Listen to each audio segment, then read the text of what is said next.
Get ready for American Lunchbox Podcast.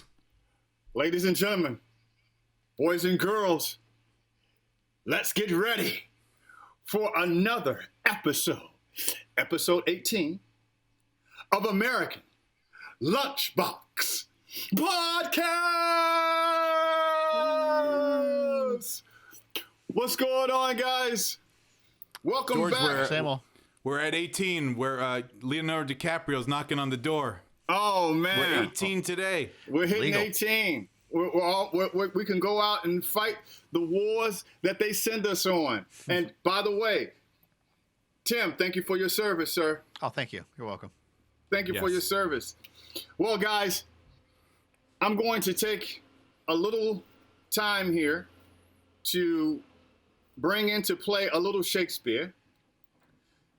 I don't usually do Shakespeare, but in this case, I believe it's necessary for this episode. As I clear my throat. To conspiracy or not to conspiracy? That's what we have to hear today. Now, if it's a conspiracy, then there will be no facts. There will be nothing to hold it up.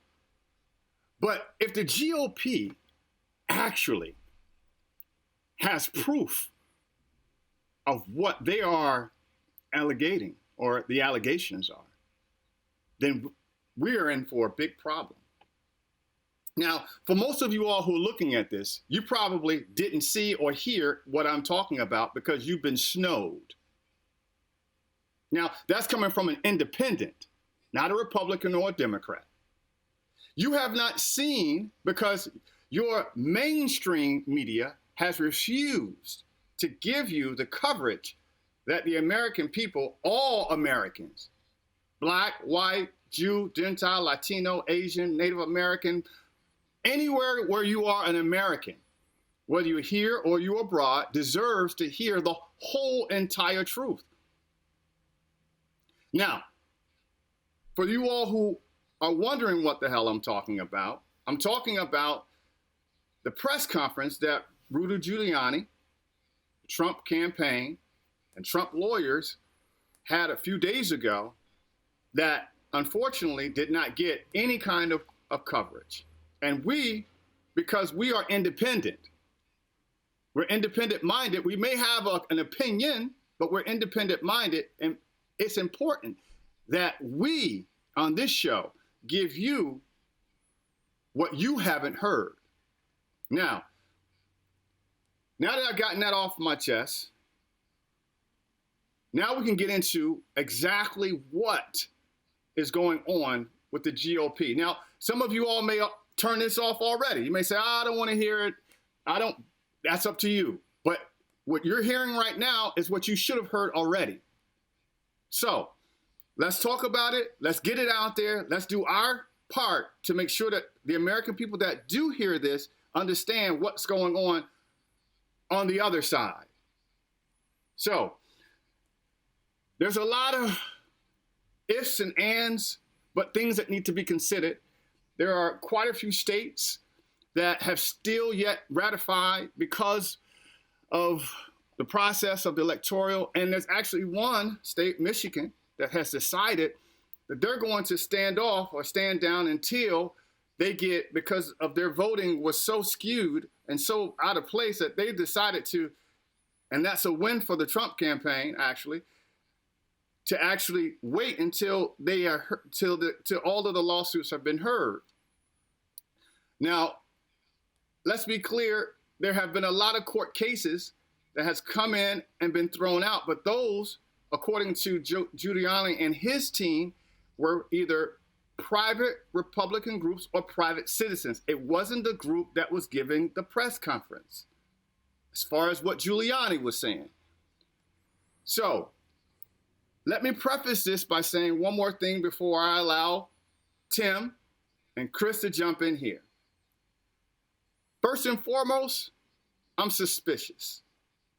I'm suspicious by all things without proof, just so you'll know. I'm the one who thinks about things before I speak, because it's important that I have some kind of evidence to prove or back up what I'm saying. I heard some evidence, but I don't know if it's true. So I don't trust it. I'm just going to say it straight out. But it's not going to stop me from listening. Tim, what say ye? Wow. There's a there's a lot to unravel there. Well, first of all, it is Trump's lawyers that are going into court. That are trying to argue the case to get these votes overturned or to get some kind of stay or something from the courts, and the judges are laughing them out of court. I mean, they're saying one thing on the press conferences, they're saying one thing on conservative media, but the judges are looking at this and looking at the lack of evidence and are going straight up to the Trump attorneys and saying, "Yeah, you need to produce something more tangible here. This is laughable." And they're sitting there saying, they're using words like, if you're as a representative, as an officer of the court, as a federal employee, do you have any? Are you stating anything here? Do you have anything that's of any substance? And it's basically, the judges are calling these attorneys out, saying, "Yeah, you guys are full of shit." So yeah, most of the stuff that they're doing now, I think the Trump legal team has won a couple of victories. I think it's been some minor stuff where they've been allowed to be closer to the action during the counts and the recounts, and that's fine. And we should all have something like that. There should all be more accountability. I'm all for that. But I think they've only won about 2 cases, but none of it has overturned anything. None of it has flipped any votes, or at least not to any extent. So yeah, I think it's I think Trump's lawsuits, I think his legal avenues are closing really quick. And even this week, Trump even had to finally go out there and relent and give Joe Biden access to the general services so that he could start helping his transition team out. Chris, so I think he owns it. I think he's starting to own it now. Chris, Tim is a liberal. Be careful. You see, you gotta be careful how this man thinks, because he's a liberal.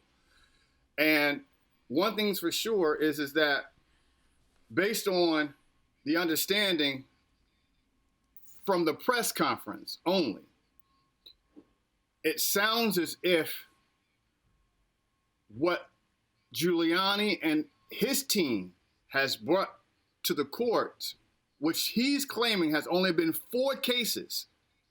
They only have brought to the court 4 cases, Giuliani and his team, not the other Republican groups or private citizens. It sounds like those 4 cases are the ones that he actually had affidavits, sworn testimonies of individuals who literally saw ballots being flooded in at the end of the night.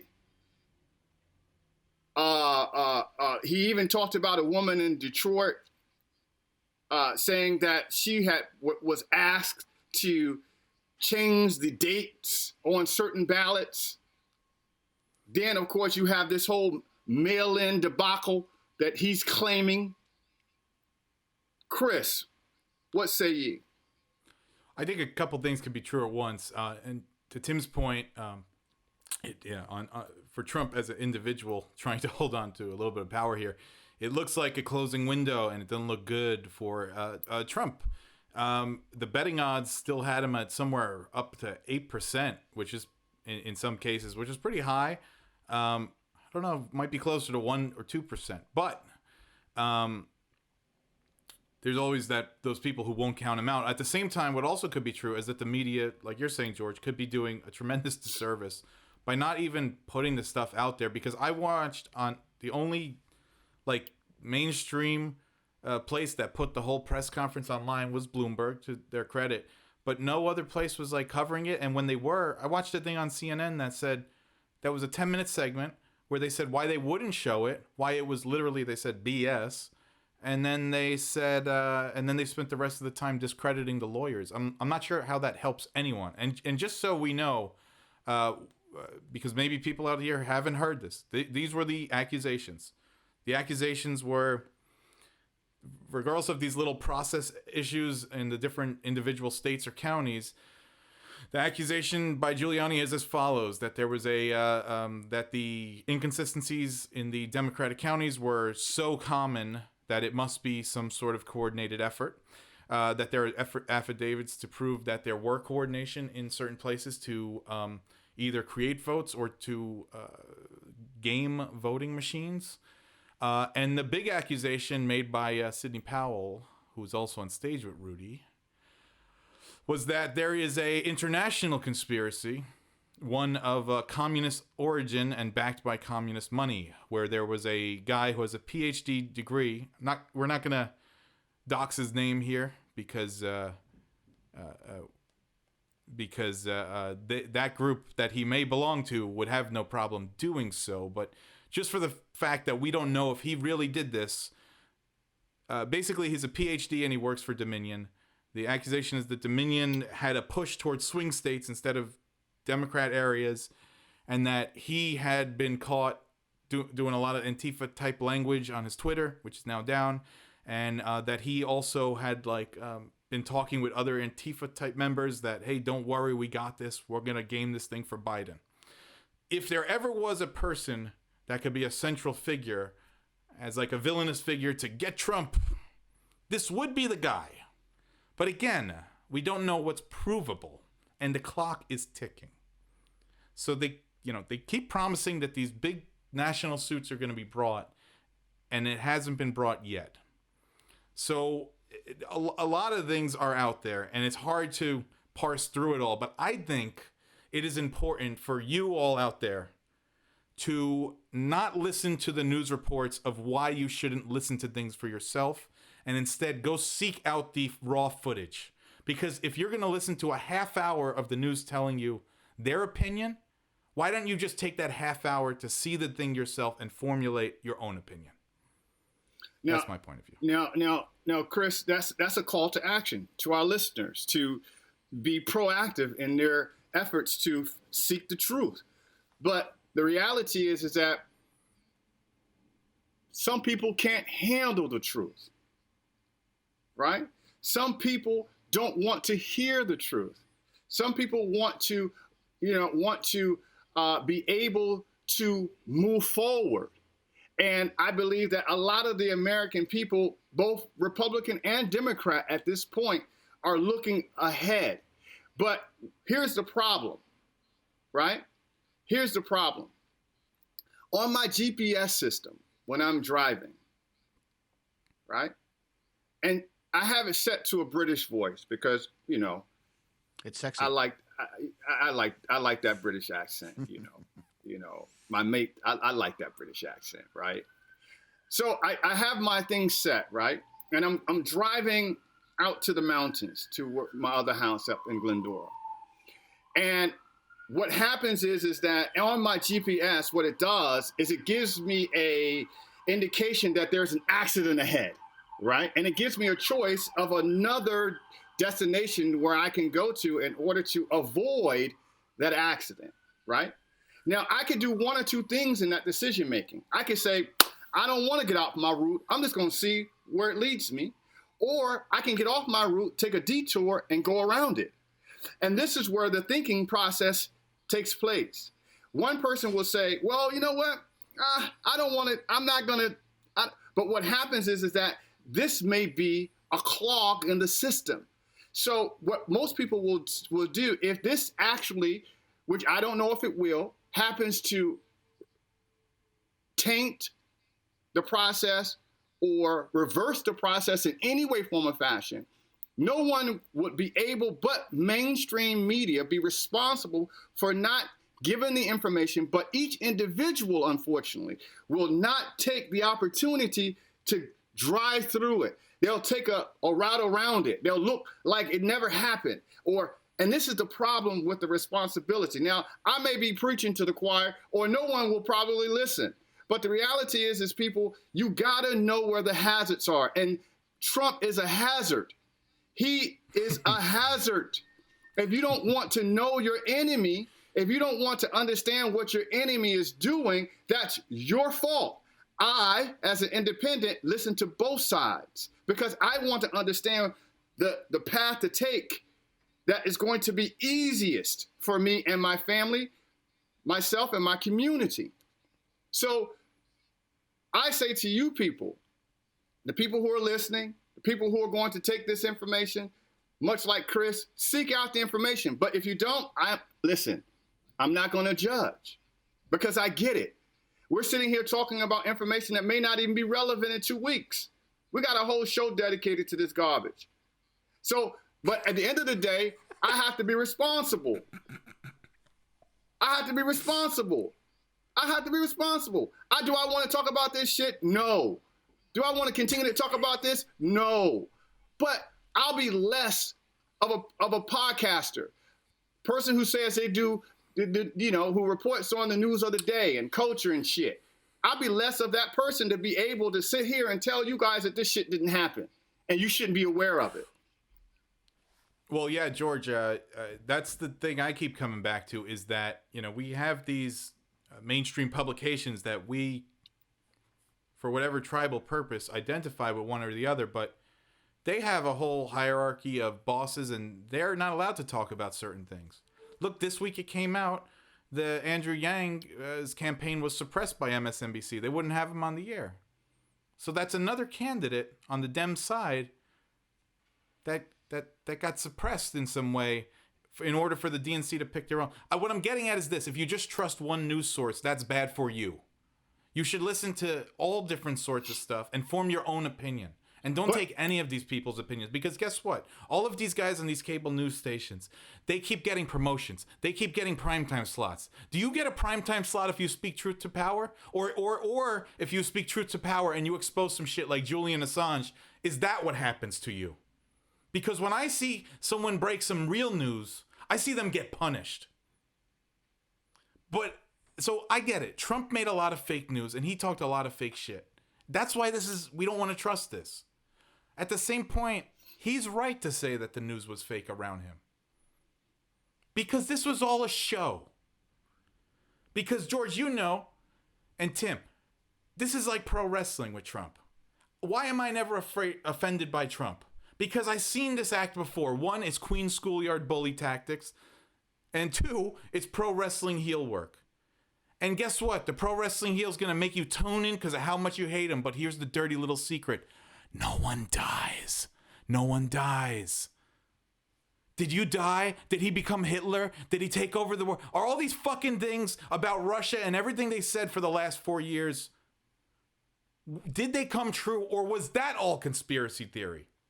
So do I blame the Trump people for being skeptical about the fact that the DNC handpicked their favorites while suppressing candidates that might add cross appeal? No. I can't be mad at these people right now. Because at least they have the balls to go out there and say, I don't want to smile as I'm getting fucked. Because it seems like something weird is going on here. And yeah, I'll put on my fucking tinfoil hat right about now. Get your hat on. Oh, shit. Damn. What? Ladies and gentlemen, podcast land, you got to jump over to the YouTube station and see this guy here. He's decided to put on a aluminum foil cap, ladies and gentlemen. And what does this symbolize? What is going on with you, Chris? What does this mean? We're here.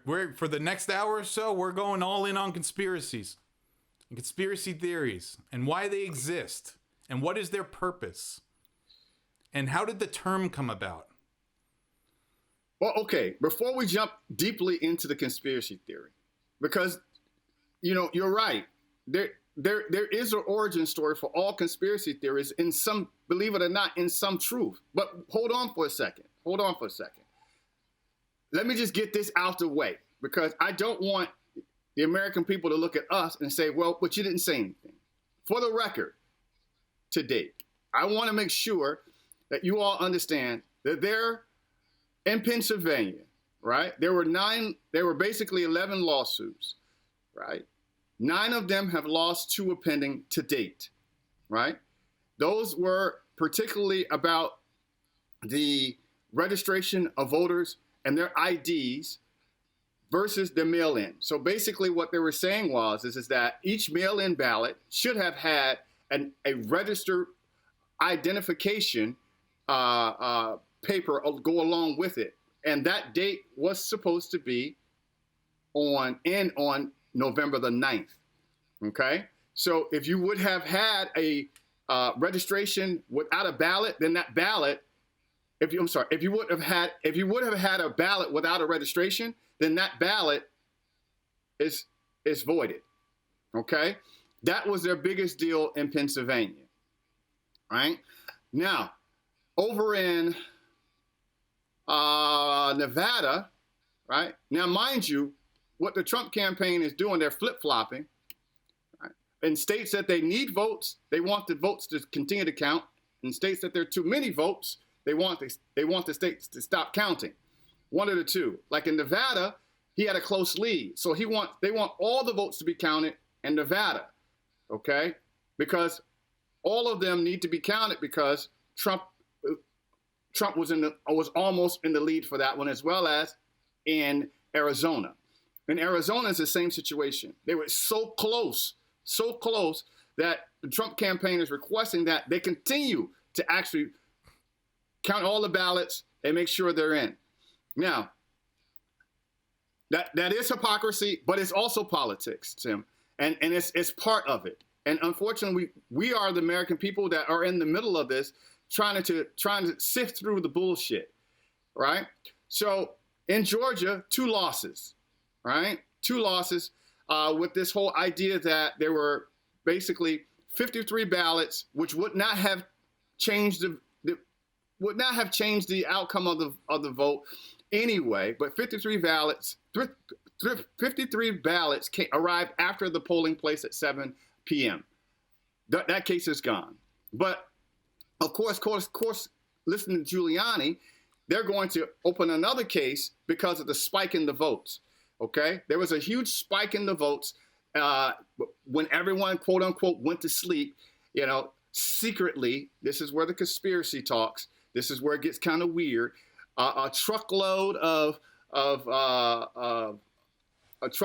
ballots were dropped off after the Republican poll watchers left, and it were Democrats who actually came up and signed the affidavit to say this happened.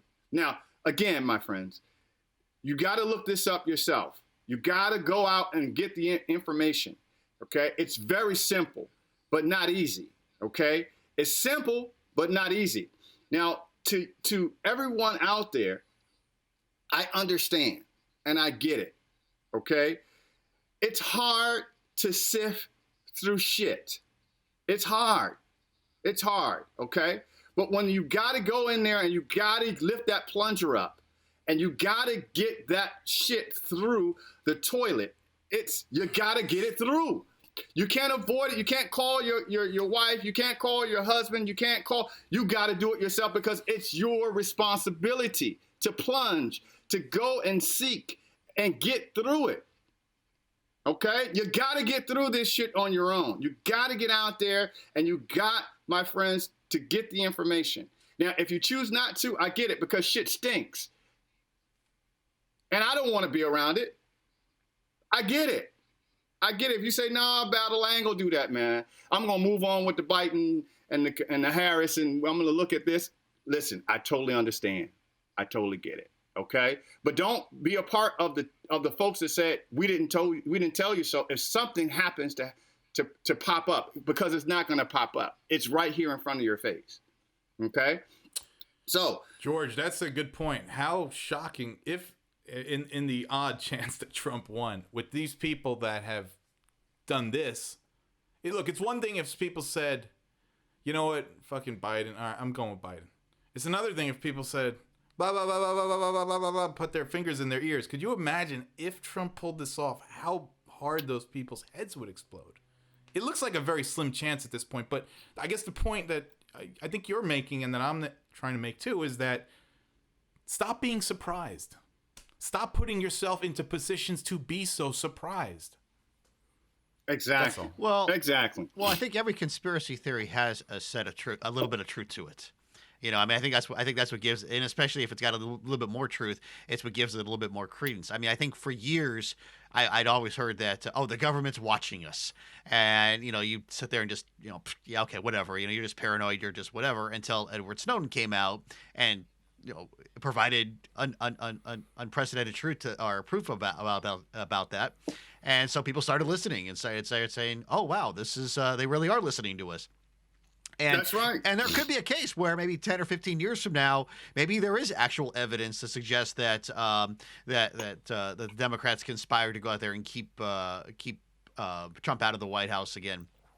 There could be, listen. But right now there is no evidence to it. All it is speculation, and all it is the Trump legal team just throwing as much shit against the wall to try to literally to quote George there.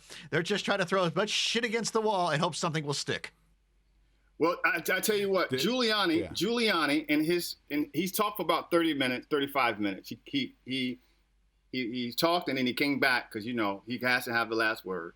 Giuliani he was dripping with information. He was dripping with information. Bruh, anybody who have hair dye know you ain't supposed to come out and sweat 20 minutes after you put your hair dye in. Come on, Giuliani. Come on, Giuliani, man. Come on, man. Stop it, bro. Come on, man. Where your stylist, bro? Where your stylist? The fuck is wrong with Giuliani? All right, so listen. All right, so Giuliani. That's his own topic, George. I know. Giuliani, right, in his 35 minutes presentation said the word cheat or crook over a dozen times. So if you divide that, he basically every 2 minutes, 2.5, 3 minutes, said the word cheat or crook about the Democratic Party. You see, so we have to remember, and just like the young lady said, I forget her name. She said, this is the opening arguments, as she called it. What was her name, Chris? Jenna Ellis, the young lawyer. The young lawyer. She said, thank you, sir. These were the opening arguments, and all I could think about is, wait, these are lawyers. Why should I even believe what they say without evidence? These people are lying already. They lawyers. Now, that doesn't mean all lawyers lie, but we already know that they exaggerate the truth in order to make sure they get their day in court. It's like, wait a minute. Am I listening to lawyers or politicians? Oh, shit. I'm listening to lawyers. Oh, now it makes sense. I get it. You guys are trying to win the public opinion. Is this what this is? But guess what? Nobody's fucking watching. Nobody's watching, you lawyers. I said, oh, that my head just started to explode. I was like, wait a second. Oh my God, what have I gotten myself into now?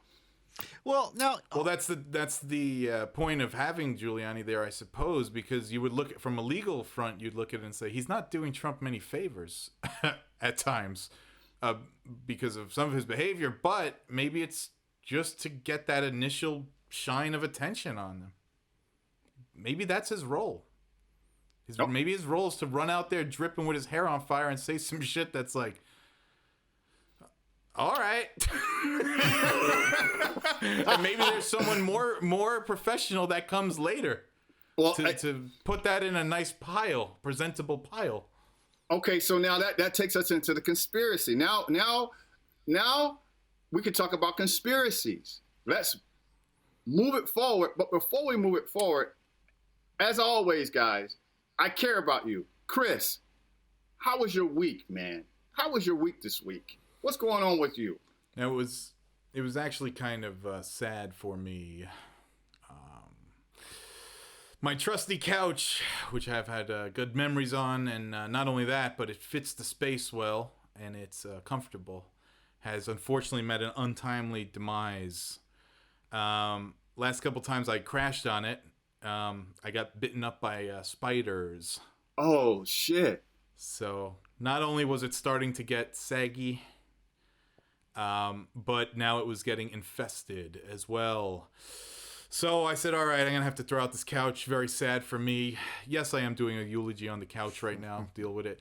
Hold on, let me shit on your couch here for a second. 2020 was obviously... Yeah, 2020 obviously wasn't that bad for me if this is what makes me sad. But so as I was tearing apart the couch to have the city come bulk pick it up, the spider appeared. And it's either a giant house spider or, you'll never guess, in Venice Beach what this spider, based on what I looked on, was called. It was a hobo spider. Perfect. Perfect They're more known for living. They're more known for living in the Pacific Northwest, but just like many hobos, they might come down south for the winter. One thing though I learned about the hobo spider is that they plant their eggs in the fall and they hatch in the spring. So even though I now captured the spider and the couch looked in fine condition, still I had to get rid of the couch, unfortunately. Well, first of all, RIP for the couch. You know, I mean, if it wasn't going to be the COVID, it was going to be the spider. One of the two. Something's going to happen, but RIP, rest in peace, with the couch. First, second of all, now you said you had a hobo spider, which is not uncommon probably in Venice, considering all of the vagabonds and the folks that kind of wander through your area over there. And lastly, of course, is that, I'm a firm believer of the jungle rule. May I ask, what did you do with the spider? I'm hoping you didn't. If you caught it, I'm hoping you didn't. What happened with the spider, Chris? I thought about the ways I could kill it, dismember it. Oh no! And then I thought, you know what? No, let me let it free, because I'm sure there's other old couches in the neighborhood that need to be infested and thrown out eventually. So I let it. By the way, I wished it on its way. By the way, this just in: Chris's couch is now available on Airbnb. Dude, you want to know how crazy it was? After I had that thing out for only 3 hours and I went to go check on it, the pillows were all gone. One leg was missing and it had a shit stain of some sort on it. Welcome to Venice Beach, the curb appeal. Yeah.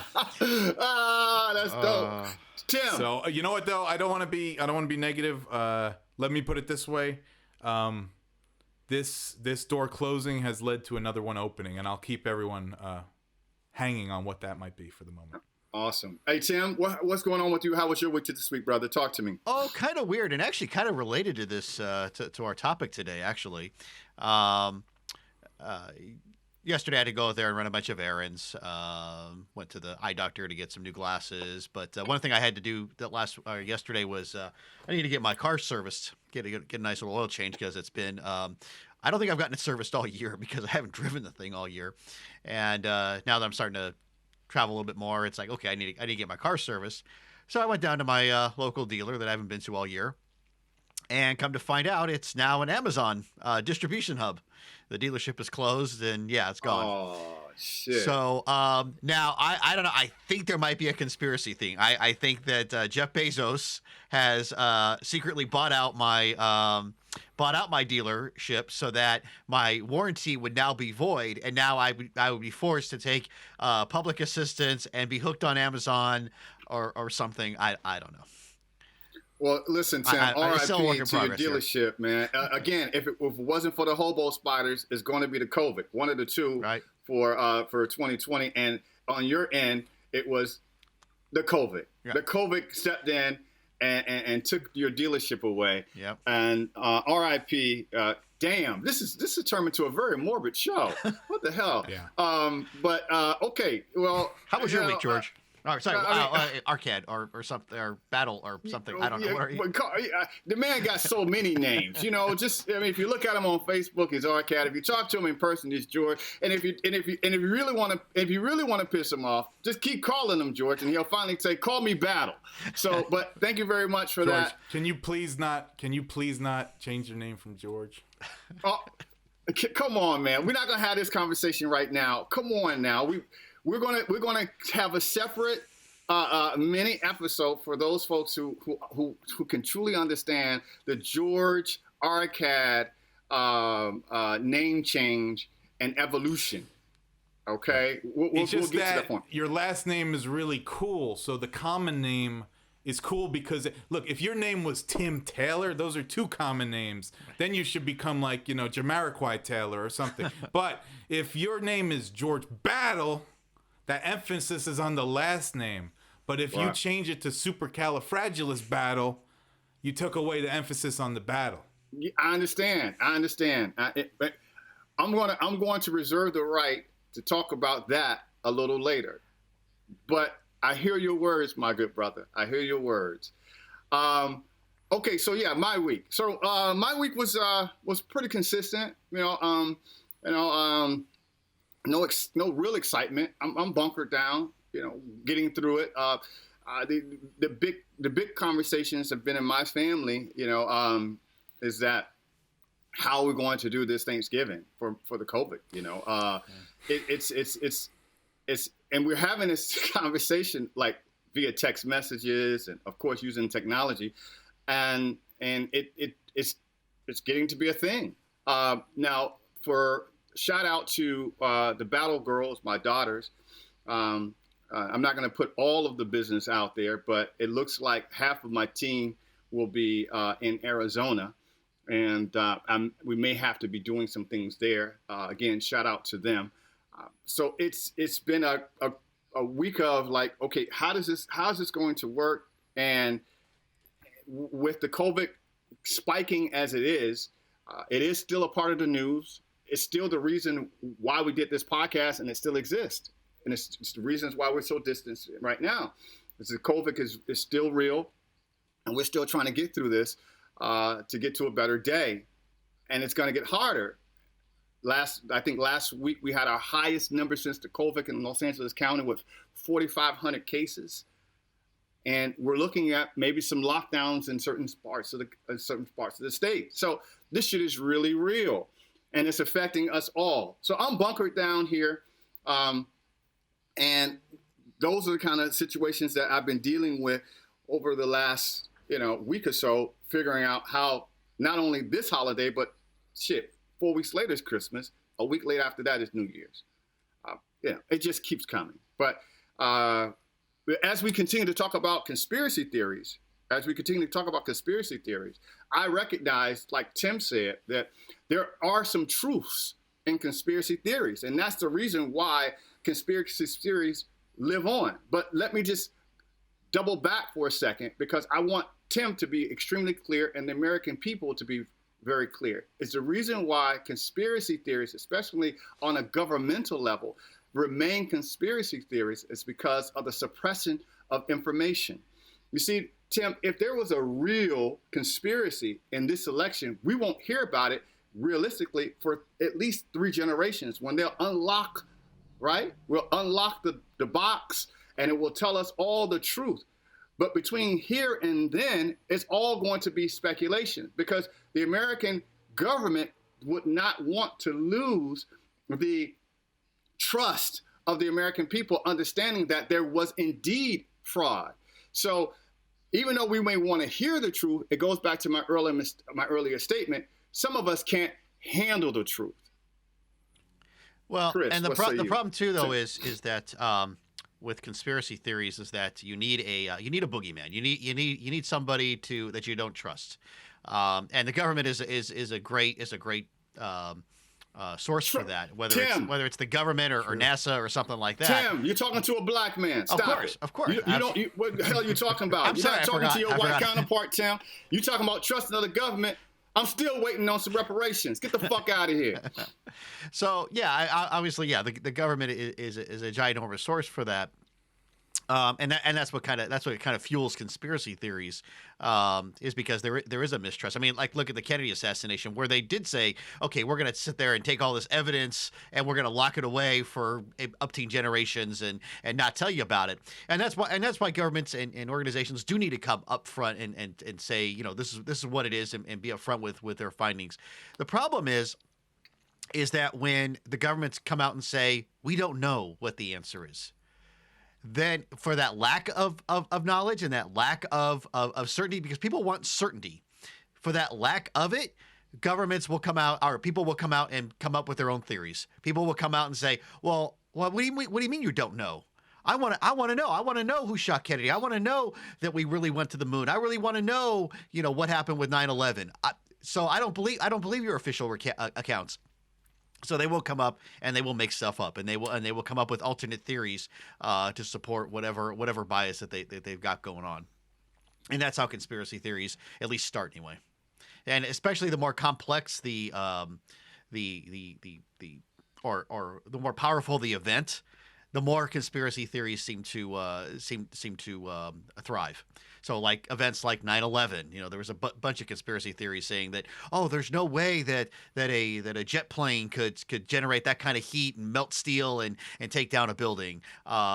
There's no way that a lone, during the Kennedy assassination, which was a powerful event, there's no way that a lone gunman and the magic bullet theory could have possibly have happened. No, there's just no way for that.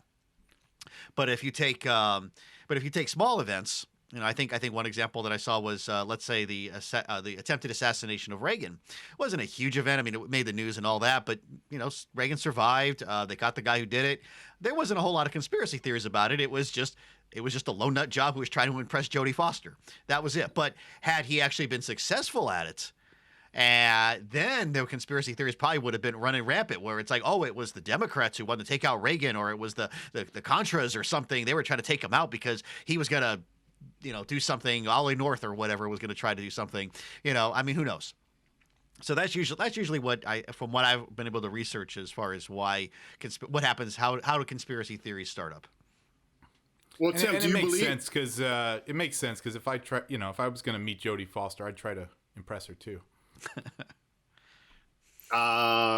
X-nay on the Jodie Foster.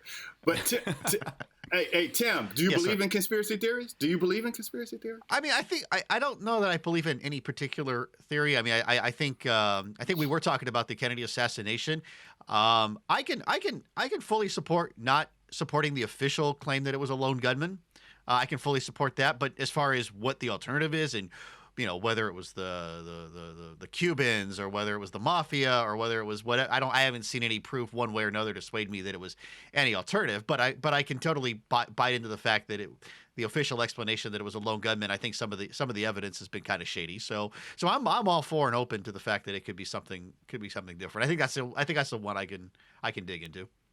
What about you, Chris? Do you believe in conspiracy theories? I believe in being open-minded enough to look at the evidence, but I don't believe in going down, especially at my age now. I don't believe that it is cute to jump down rabbit holes so far that you are now spending your time doing that when you could be doing other things that are potentially more healthy for your mind. But I would say if there was one conspiracy theory I am completely open to and am willing to believe,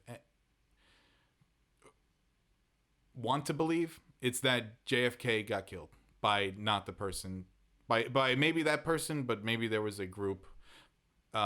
We do know that there are people that are more powerful than the President of the United States, just not in terms of having such a wide platform. So there are powerful interests that if you step on their toes, I don't think it's that absurd to think that you would be punished. And over the course of time, there have been different criminal elements that have made plays towards power in the country. I mean, we just talked about Giuliani. You could call him crazy, but he broke up the mob. But before that, the mob was for real, man. They were serious. And do I believe that they could have got Kennedy, or that someone in our government that had some shady foreign interest could have killed him? Maybe. Like, I'm open to the conversation of conspiracy theories in the Kennedy example. Okay, but we all can agree. We can all possibly agree that Kennedy was shot for a reason. He was assassinated for a reason. Yeah. Okay. Yeah. And I believe if we can agree on the reason, which could be multiple, I think that would be the first funnel to, and it could be possible reasons, because, I mean, just years later, his brother got shot. And again, we think about the 60s and the 70s, there was a lot of transference of power from government locally. I mean, there were a lot of assassinations in the 60s. You got King in 70, Malcolm X, Carmichael. I mean, all of these different leaders, Kennedy, all during the same 12-year period, 10-year period. Could it have been a part of a 3-letter governmental department? Or the alternative to that, security was just really shitty. No, man. That's no, a it had simple nothing answer. to do with No, that's not the simple answer when you got a rifle pointed at you, bro. That's it. No, I mean, Fuck there were a lot of security protocols that were changed, after the Reagan attempted assassination. There were ones after the Kennedy assassination. Get out so of here, yeah, man. there's a lot of changes, Listen. and there's a lot of things like the Secret Service would not do today that they did during the Kennedy era. We know that already. I mean, the Pope rocks around. He runs around in the Pope machine. Popemobile. Don't forget, this is bigger than the U.S. Or look, right now the Trump people are all upset over all the people that all the interest that it seems really hated Trump and really didn't care that the campaign got suppressed. Could it be the Murder on the Orient Express finale where you're trying to find that one person that killed Kennedy and you find out it was actually a couple people that all were comfortable working together to off him? Again, and these are the roots of how conspiracy theories take off, because what I said earlier, and then what Tim confirmed, lack of information. The information is out there. The information is out there, but it's being suppressed. And when you suppress information, much like what Tim said, people start making up their own realities. And then, of course, along with money and along with platforms, people are able to get out their opinions of how things and interpretations of how things could have happened. And up until the point where probably not in our lifetime, maybe not even our children's lifetime, I don't know, but the truth will eventually come. The truth will come out, and it will say something to us and remind us that government is still in control of information. Even we talk about big tech, we talk about government oversight, we talk about the 3-letter departments. Let me just say that, because some people may have gone over someone's head.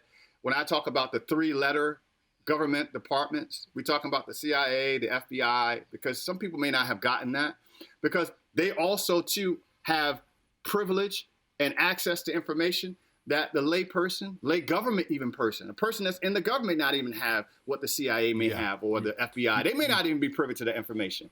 So you're talking about people who hang around, who have who operate somewhat in the shadows, potentially, who may on their best side be like absolute patriotic people, but on the worst side are unelected and unaccountable and stay there forever. Exactly. If I want to learn more about information, I send in someone, an informant, or I send someone to infiltrate the organization. And if I really want to get rid of the organization, I will send in more people to cause deceit amongst the ranks. I mean, and then eventually, these are all organized ideas that have happened and have been documented in organizations. So that part is not a conspiracy. The killing of an individual because of a particular political or a particular racial or a particular idea is real, and it could have very well happened. And in this case, where we have Trump, who seems to have fallen out of favor, in this case, it's easy for the QAnons to say that Trump is against all of these people. The reality is a little more mucky here with this current situation, which is Trump was actually cool with a lot of that stuff, but openly talked about it in a way that made it unflattering or ugly. So if it's the case that this group of people can control who their front man is, then the president as a PR role needed to shift to someone a little more calm and easygoing and pleasant to look at. And so Chris, if I'm hearing you correctly, watch this hand. while this hand does the work. Keep your eye on up here. Keep your eye up here. Keep your eye up here. Keep your eye up here. All right, up. You see, now, for those of you all who are in podcast land, I'm waving one hand and I'm brandishing the middle finger in the other, because that is exactly that is exactly what people do when they want you to pay attention to something else. So Giuliani could be just a front man while there's someone in the background doing the work of the distinguished gentleman, doing the work of the person who... Actually, I'm glad Chris brought up the whole thing about, solving a mystery and solving, this could be the thing about the Orient Express. And that's another thing that kind of props up conspiracy theories, is that you have a group of people that think that they're going to solve a mystery, that they're the only ones in the know, that they somehow have figured it all out. That's like, oh, all you little sheep out there, you guys are just listening to the media and the mainstream. It's like, I've sat there and put the clues together, and I think that's another thing that kind of really contributes to conspiracy theories, is that people feel that they're solving a mystery, and that and people love a good story. I mean, I think storytelling is just innate in our psyche. It's just kind of hardwired. I think we're hardwired to believe some of these things, and we're not so hardwired to believe the simple explanation. It can't be that simple. It's got to be a big government conspiracy. And I'll give you even, just forgetting about the conspiracy theory, I'll give you a better example. Just on a personal level, both me and Chris, I think have battled back and forth with the Battle of the Bulge, as you would say, over the years. I think I'm winning. Exactly. Chris, you knew me 3 years ago. You saw how much weight I was losing left and right. People. Oh God, I was losing a ton. Yeah, but the. I know where you were going. No, I was 3 years ago. I think I lost a good 50 pounds. Chris thought you were talking about. Okay, go ahead. Okay, but I've since gained a lot of it back. But the number one thing I would get all the time at work from a lot of my coworkers was, Tim, how did you do it? What's your secret? That was like the number one thing I would always get from people. And what they were looking for a magical pill. They were looking for the magical answer. They wanted me to sit there and say, oh, dude, I've totally discovered the secret. It's, don't eat Skippy peanut butter or something. It's got some enzyme in it that's going to make you fat, or some shit, But the reality was, it was diet and exercise. I mean, that's it at the end of the day. That's the short, simple answer. I've kind of battled trying to find that good mix between good diet and enough exercise. And, I'm losing it right now myself. But, I think that's another thing, like I said, that drives conspiracy theories, is that people just have a hard time accepting the answer, especially if it's something really complicated like COVID or something, where it's like, it's a complicated thing. Why is it spreading, or what the best solution is, or how to come up with a good vaccine? It's a complicated issue, and people don't want to rack their brains around that. They want an easy answer. Oh, they can rack their brains around the fact that it's the 5G that's doing it, or it's the China thing, or somebody's somebody's weaponizing it or whatever. I can rack my brain around that, but I can't rack my brain around science. It's hard. That's a great point, is that random information is scarier than a consistent narrative, even if it's one that the narrative is we're getting screwed. I would say to the Trump people that, when you guys were going to Baltimore and cleaning up the streets of these Democratic-run shitty areas and doing it with your MAGA hat on and a smile, that was a good look. The QAnon is not a good look. So if the goal is over the next 4 years to get everyone on the Trump train, the reality of the situation at some point probably has to set in, regardless of what you might think on the inside. That's not me saying F you. That's me saying gotta run some new plays. Fair enough. And maybe run some plays that are planned instead of always being in the 2-minute offense, Trump. Because the 2-minute offense is how you get into like 4th and 47. And there was no reason to be like that in the first quarter. So if Trump also wants to make a comeback, he's going to have to evolve. And what he's doing right now, like today, doing a 1-minute press conference, that's cool. But it's like shaping up to get the girl back after you guys broke up. She moved on, dude. Like, it would have been cool if you acted like this a little bit in the last 4 years. It would have been, it's great that you're doing it now. Wow. But, hey, man, yeah. 4 and 46. You must be a Jets fan. But anyway. Oh, that's true. That's for sure. Hey, perfect season so far. Yeah. 10? Yeah, 0-10. The Jets, We man. even lost some close ones, so it was in danger of getting a win for a while. But we found a way to blow it. Listen, I have now won more games. The Jets and I have won the same amount of games, and I haven't played a game yet. Okay, so That's true. yes, exactly. So, hey, all right, guys, this has been a great show. What's the shout outs for this week? George, can I get a little something before that? Absolutely, brother. Shit, the floor is yours. I'm gonna take off the tinfoil hat for this one. Yeah. And we were talking about Rudy. I have a picture with Rudy when I was a little kid. Get the hell out of Me here. and Rudy.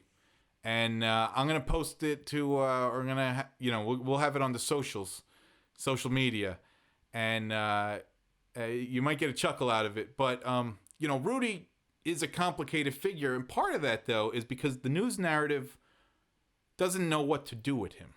Like, he'll always be the guy who broke up the mob, and he'll always be the mayor from 9/11.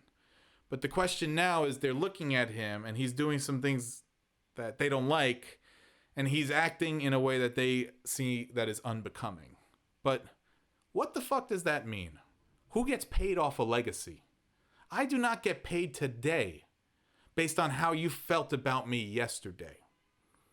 So the image, it is not our responsibility as people who are young, in my opinion, to tell older people how they're going to go out. Because some old people don't want to get cool as they get older. Some people would prefer to stay as bold as possible for as long as possible. What's the other thing about him? He's crazy. Guess what? You have to be crazy to take on the mob. You have to be fucking crazy to take on the mob. And him doing that paved the way for this safe society in which we all inhabit.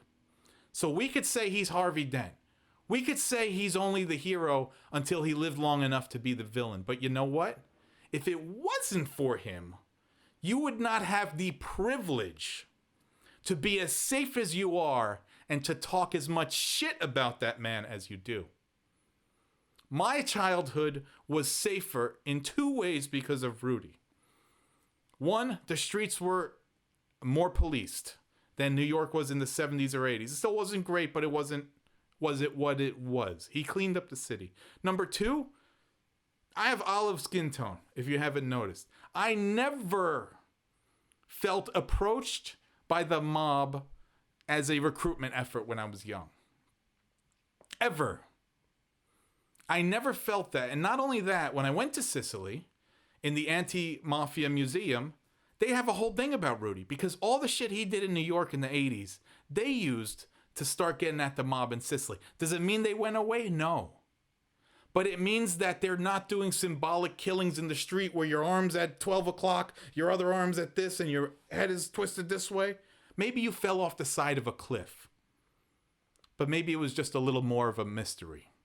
Maybe they weren't so bold to do it in the open anymore. And it's not because of people who are pussies that stuff happens. It's because of people who are the honey badger, who are going to jump into the fucking snake den and say, I'm going to get bit the fuck up, but god damn it, I'm eating a fucking snake tonight, and I'll survive. That's all I have to say. Drop the mic on that.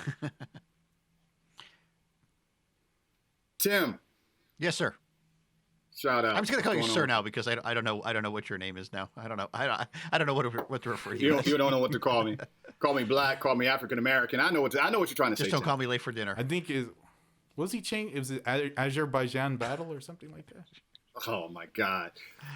Tim, shout outs. Shout You're out. trying to get me. I want to send a shout out to the Pittsburgh Steelers who are 10-0 versus the Jets that are they're yet to show up. Listen, to all of the Steeler fans out there, enjoy the ride. Enjoy the ride. My wife is actually a big Steelers fan, and she actually broke her laptop while rooting for them a couple weeks ago because she was just sitting there just slamming her fist on the counter, and she actually broke. I think she broke the monitor on the thing, so she was very excited about it. Shout out to the Steeler fans, and because you guys are tearing this shit up right now. That's good stuff, man. Mm-hmm. I hope that you carry it all the way to the Super Bowl. I really would love to see the Steelers in the Super Bowl. Absolutely. Yeah. So shout out. But yeah, it's the first time in franchise history they've been 10-0. Awesome, man, and they got a lot of history. Oh yeah, they have a lot of history up in Pittsburgh, man. A lot of history. Well, listen, a special shout out for me. I typically don't give shout outs, but my pops has been on my mind for this week, and I wanted to shout out to him. Now we got to be careful when I talk about my pops. I'm talking about the man who raised me, not the man who spermed me. So I'm talking about Clarence Patterson, who unfortunately passed away years ago, and he's been on my mind, and I wanted to give him a special shout out because he would have enjoyed seeing me do this work that I'm doing now. So I'm getting a little emotional. I apologize, but it's okay. But back in '86, I was very sick, and we could talk about that later. But I was very sick, and he was at my side.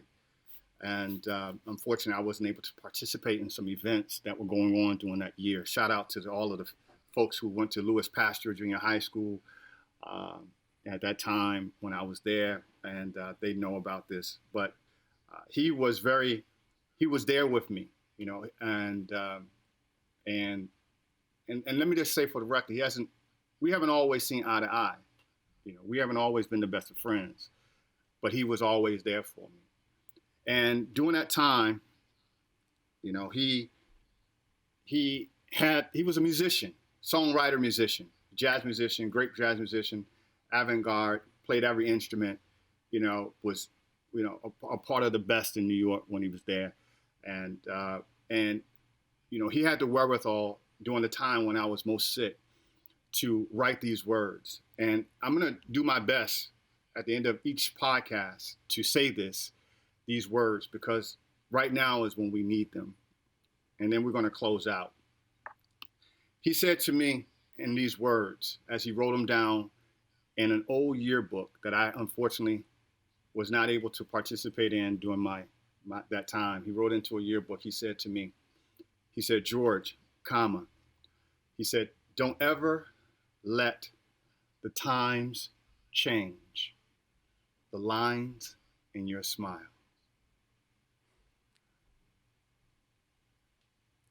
All right, you guys. It's been fun. It's always great. It's always great talking to you, man. Love you guys.